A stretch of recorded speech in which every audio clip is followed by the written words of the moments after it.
ಅಳುಗುಣಿ ಮನೆ ಆಟ ಆಡೋದಕ್ಕೆ ಯಾರ್ಯಾರಿಗೆ ಬರುತ್ತೆ ಸ್ನೇಹಿತರೆ, ಯಾರ್ಯಾರು ಆಡಿದ್ದೀರ ಲೈಕ್ ಮಾಡಿ, ಕಮೆಂಟ್ ಮಾಡಿ, ಸಬ್ಸ್ಕ್ರೈಬ್ ಮಾಡಿ. ಮೊದಲನೇ ಎಗ್ ಸಿಕ್ತು ನಮಗೆ.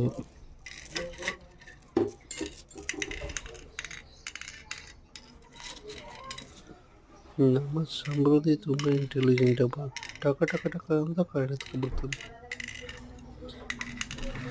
ಕರ ಹತ್ತು ಕರು ಹತ್ತು 4 ಇದ್ರೆ ಕರ ಅಂತ ಅಂದ್ಬಿಟ್ಟು ಎತ್ಕೊಳ್ಳೋದು.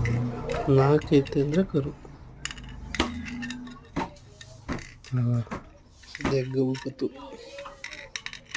ಸಮೃದ್ಧಿಗೆ 2 ಕರು ಹಾಕ್ತಿ. 1